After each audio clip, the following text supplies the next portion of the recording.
and we have Paul Carr on the line. Paul, welcome to WPFW. Hey, thank you so much. Yes, Rusty, thanks for having me. The real jazz whisperer. That's an apt title. And again, Paul, I guess we go way back to around the time you were coming out of Howard, and just I remember emceeing a concert that you performed on, and mentioning that you are out of the Texas tenor tradition. Right. So tell us about coming out of Texas, growing up there, and what brought you to Washington D.C. Well, I tell you, that was something that I learned about coming up in Texas, is all of the great tenor players that it hailed from Texas, and I'm from Houston, so I was right there in town, and Ornette Cobb was still playing good, and Don Wilkerson, which is another tenor player a lot of people don't know about, but he played with Ray Charles, and Sure. he was on I know Rusty, yeah, but a lot of people don't know that he was on a lot of those early Ray Charles records. And some people give that credit to David Fathead Newman, but earlier it was Don Wilkerson. And so I sit right at the right at those guys' hips. And I was listening to him, and it was such an education. I wish I would have been more aware at the time, but they both had such different styles, Ornette Cobb and Don Wilkerson. But it was such it was such a dichotomy in the way they played, but they both could reach the audience. So I was soaking that up. Then I was noticing it, but I wish I would have been a little bit more studious back then to ask those guys questions and to hang around a little bit more and to just bug them a little bit more, Yes, but no, it was wonderful growing up in Texas. And I had some really good teachers. My teacher in middle school and in high school were saxophone players, and one of them, my high school band director, Conrad Johnson, Jamie Foxx, did a movie about his life, and the movie was called Thunder Soul. So I had a lot of good instruction. I never really had private lessons. My first private lesson actually was when I got to college. Okay. So wow. I picked up a lot just by by listening, and like I said, I had a lot of good teachers that were saxophone players, but I was one of the ones in the band class that kind of picked up rather quickly. So the band director would spend most of their time, putting out fires, in other places, in the room, So, but yeah, that was a good thing when I got to college. That's when I actually found out that I wasn't as good as I thought I was, and I needed to learn how to actually practice, Yeah. So, you actually came to the Washington area. Did you go to Howard? Was that? Oh yeah, yeah. I came up here to I came up here to Howard to visit. He wasn't my brother-in-law at the time, but my future brother-in-law, and he took me around to Moore's, Love and Peace, and a couple of other wow. places. Yeah, exactly. Okay, geez, my neighborhood. Yeah. So I didn't even, I didn't know, and he took me around there, and I sat in with David Yarbrough, and didn't even know him, and he didn't know me, and we hit it off. And soon as I got back in town, I started filling out applications, and I told my mother, I really want to transfer to Howard, because that's why I wanted to be in that city where you could just walk around and there's music playing every night. I mean, coming from Texas, Washington just seemed like a breath of fresh air, and it was. Well, you've made a major contribution to the city. Not only with your performances, but what you were doing with the Jazz Academy of Music with youngsters at the various high schools in the Maryland suburbs. I'll never forget being a judge with Wynton Marsalis back when you had Cush Abiday in your band. Somebody just showed me a picture of that recently. That was 2005. Well, that was the year you won the competition. It was me and Wynton. I guess I'm speaking out of school to tell you this, but it was me and Winton really pushing your ensemble at that time, and it was a blast. Right. You know, I appreciate it. You know, and then taking on the what had been the East Coast Jazz Festival and being really pushed hard, I know, to make it the Mid-Atlantic Jazz Festival and just a premier festival. Unfortunately, I'm so glad you hit it before COVID hit us. Yeah, I know. We talk about that all the time. It was like, you know, we had musicians there from New York in 2020. And no one got sick. Right. I mean, we didn't get any reports of anyone getting sick. And what is that? 2 weeks later, 3 weeks later, the whole world shut down. Right, absolutely.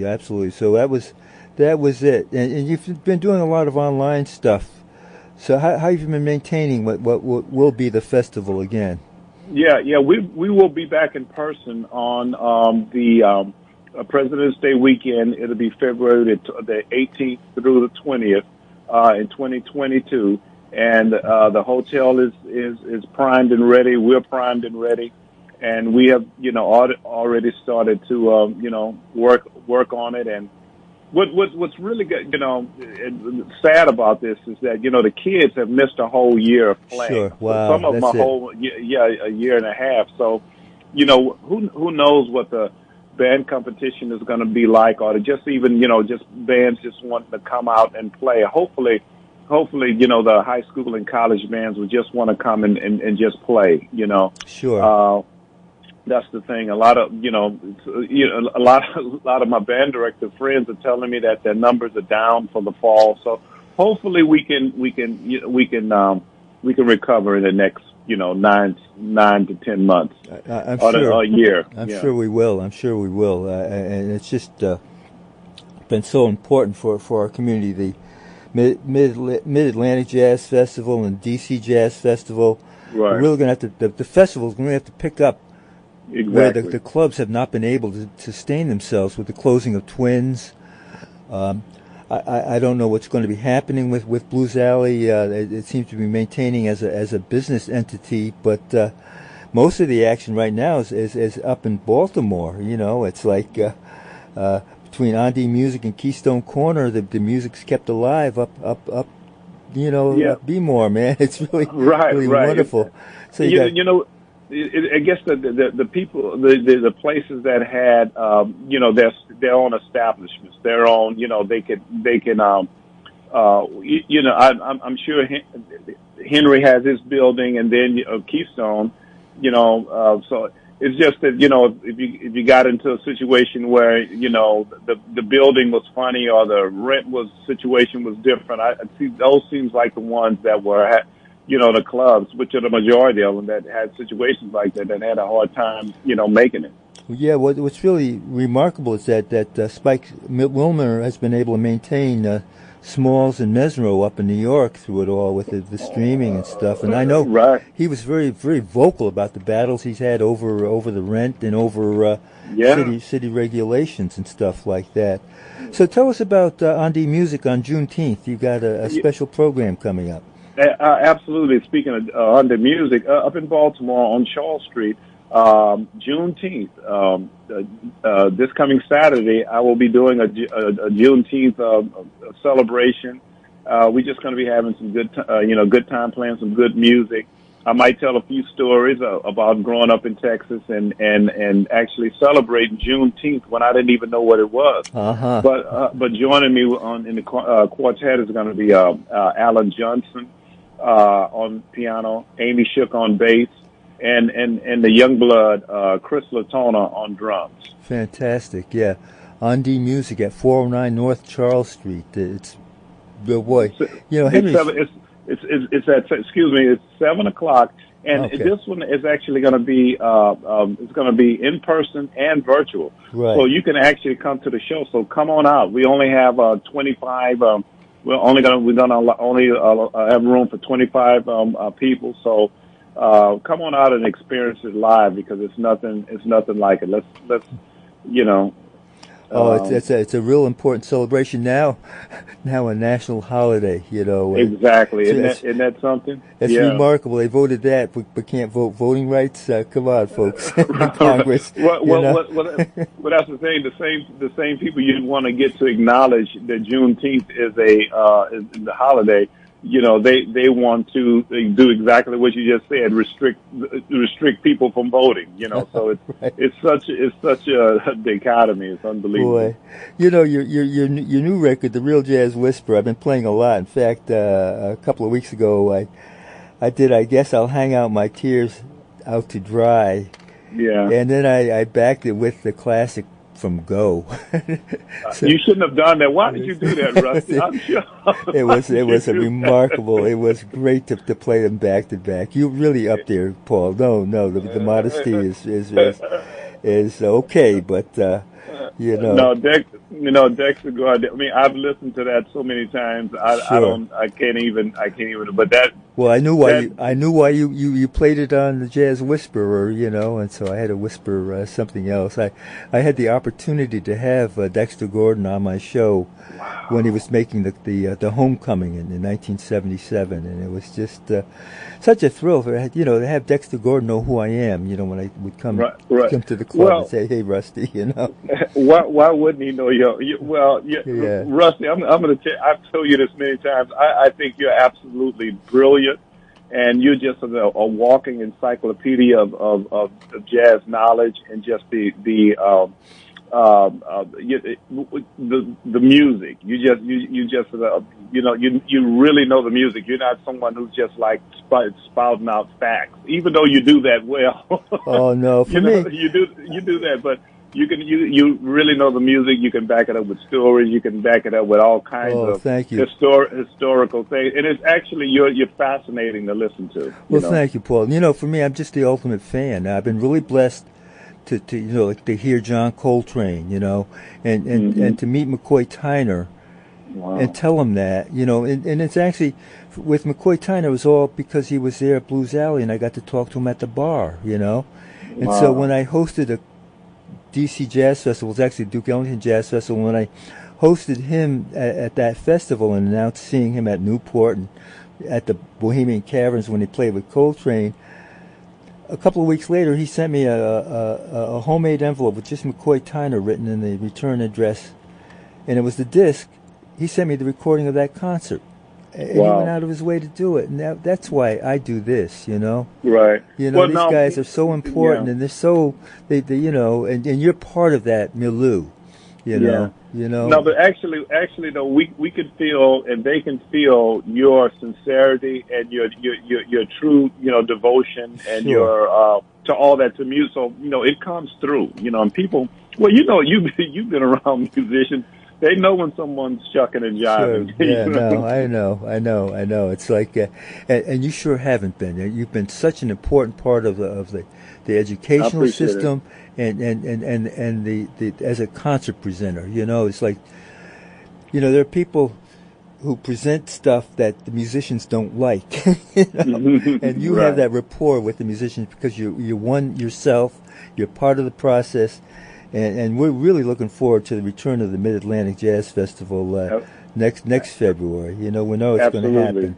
Yeah. And I picked a Joe Henderson composition because Joe's so important.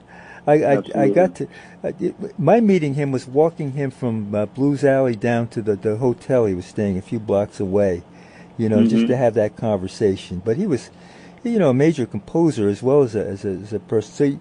In an album you did some years ago called Standard Domain, you have standards like Cheek to Cheek, Warm Valley, I'm Getting Sentimental Over You, but you included this piece, Tetragon. What was your rationale in that? Because and that's not really a stand. It's I don't even know if, even though it's Joe Henderson wrote it, I don't even know if you can call that a jazz standard because a lot of people don't play it. But no, he's just been such a influence in my in my playing and my whole study, and for me studying the music and the legacy of the instrument, and I try to impart that on to the students. But when I met him, it's just like you said, he was just so cool, so nice and laid back, and and he just took the time to talk to me at the one. It was at the One Step Down, and I bought a record. I bought a record, and he signed it for me. Musically Yours. So that's why I did a CD. You know, wasn't the One Step remarkable for that? I know. He's just sitting at the bar and just started, and I walked up to him and scared to death and started talking to him. And, Boy, I tell you, when I saw John Coltrane at the Bohemian Caverns and he walked by, I was so scared to death I couldn't say anything.